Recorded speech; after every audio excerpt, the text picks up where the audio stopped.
श्री महाभारत कथा। श्री महाभारत कथा। महाभारत कथा।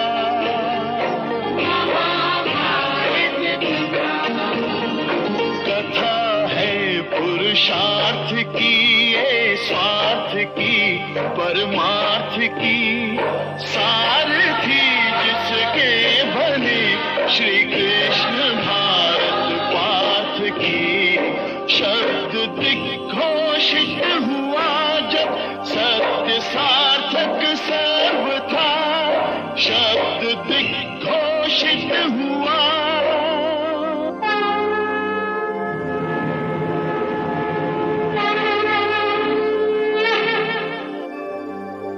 यदा यदा हि धर्मस्य ग्लानिर्भवति भारत, अभ्युत्थानम् अधर्मस्य, तदात्मानं सृजाम्यहम्, परित्राणाय साधूनां, विनाशाय च दुष्कृतां, धर्म संस्थापनार्थाय संभवामि युगे युगे।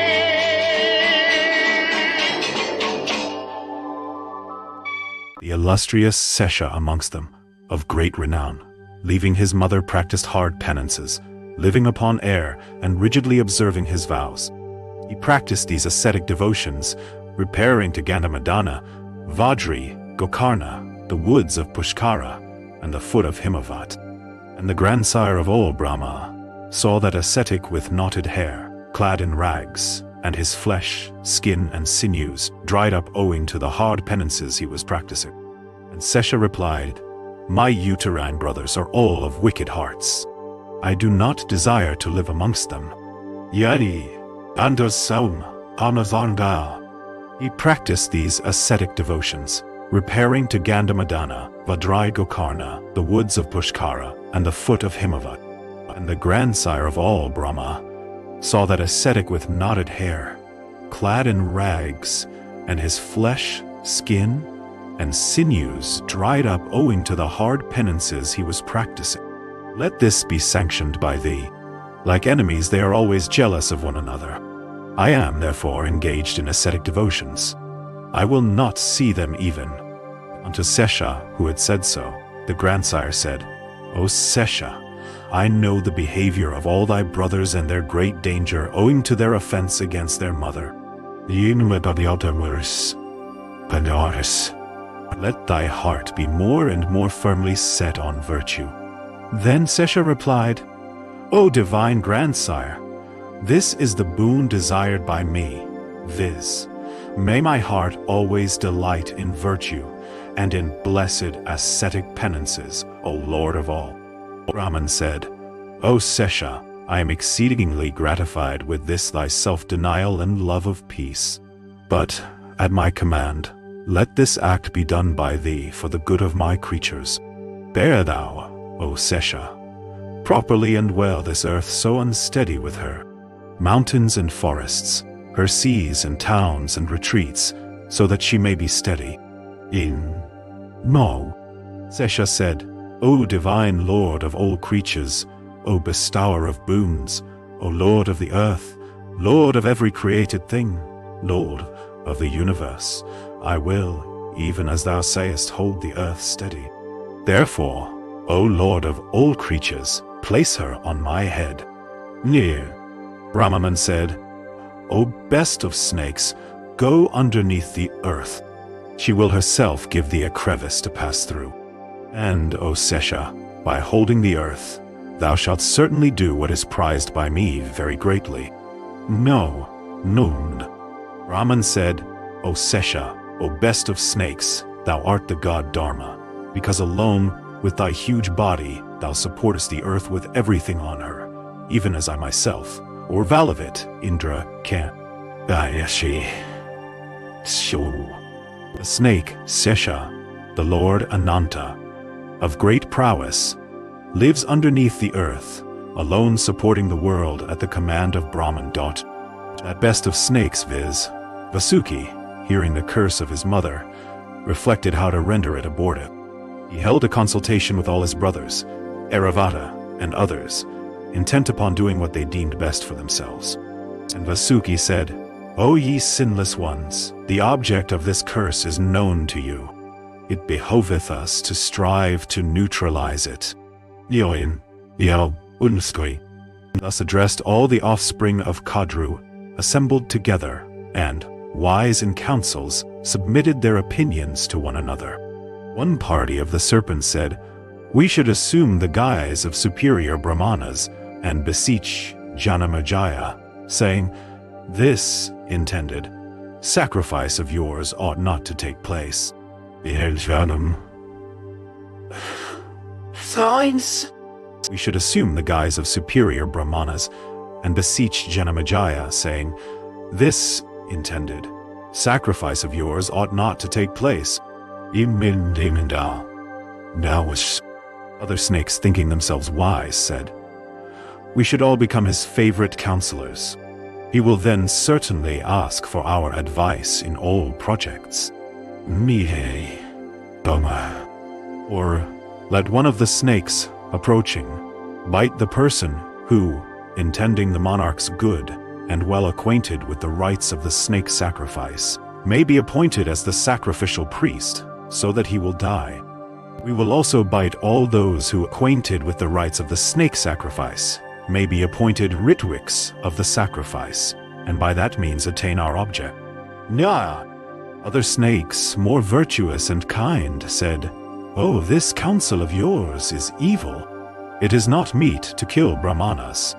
Nay, other serpents said, "We will extinguish the blazing sacrificial fire by ourselves, becoming clouds luminous, with lightning and pouring down showers. Nightfall. Going by night, let us steal away the vessel of soma juice. That will disturb the rite. Or, at that sacrifice, let the snakes, by hundreds and thousands, bite the people and spread terror around. Or, let the serpents defile the pure food, with their food defiling urine and dung." Others said, "Let us become the king's ritwiks and obstruct his sacrifice by saying at the outset, 'Give us the sacrificial fee.'" And Vasuki also, after reflecting, answered saying, "Ye snakes, this final determination of you doth not seem worthy of adoption." Yes. The advice of you all is not to my liking. What shall I say which would be for your good? I think the grace of the illustrious Kasyapa, our father, can alone do us good. Ye snakes, my heart doth not know which of all your suggestions is to be adopted for the welfare of my race, as also of me. Hearing the respective speeches of all the snakes, and hearing also the words of Vasuki, Elapatra began to address them, saying, "That sacrifice is not one that can be prevented. A person, O king, who is afflicted by fate, hath recourse to fate alone. Nothing else can be his refuge. Ye best of snakes, and O Lord, Vasuki, of great splendor. From that place I heard the words the sorrowing gods spake unto the grandsire. The gods said, 'O grandsire, thou god of gods, who else than the cruel Kadru could thus, after getting such dear children, curse them so, even in thy presence?' Brahman replied, 'The snakes have multiplied. They are cruel, terrible in form, and highly poisonous. From desire of the good of my creatures, I did not prevent Kadru then. There shall be born in the race of the Yayavaras a great rishi known by the name of Jaratkaru, intelligent, with passions under complete control. That Jaratkaru shall have a son of the name of Astika. He shall put a stop to that sacrifice."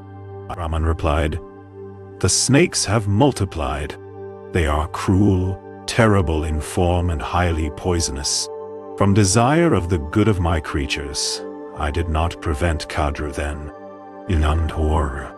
The gods said, O thou truth-knowing one, on whom will Jaratkaru, that foremost Muni, gifted with great energy and asceticism, beget that illustrious son? Brahma answered, Gifted with great energy, that best Brahmana shall beget a son possessed of great energy on a wife of the same name as his.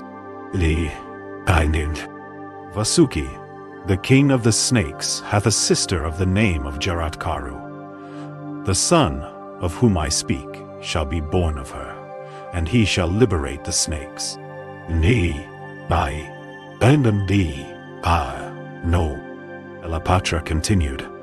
The gods then said unto the grandsire, Be it so. And the Lord Brahman, having said so unto the gods, went to heaven.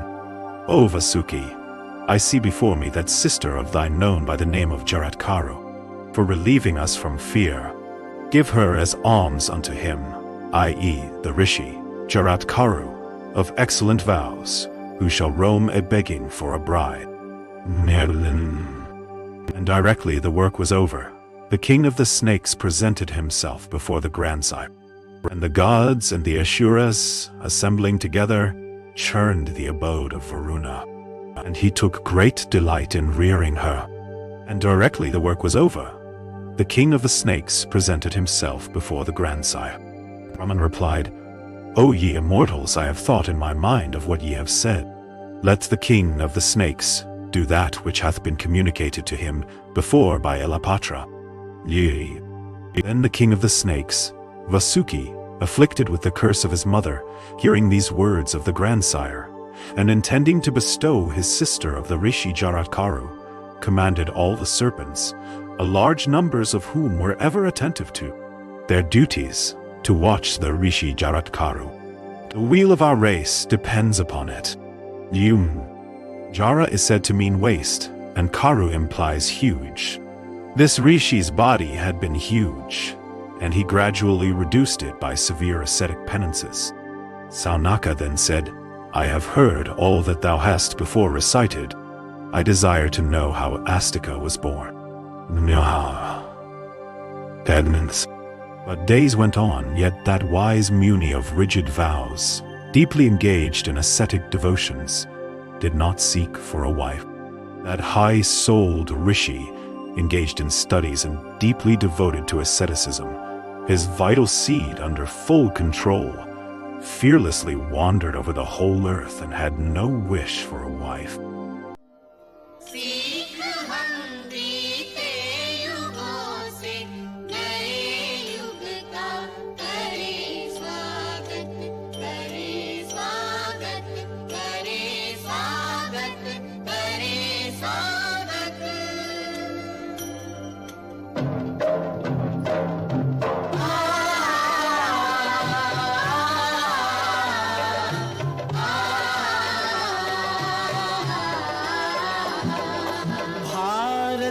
की है कहानी सदियों से भी पुरानी है ज्ञान की ये गंगा ऋषियों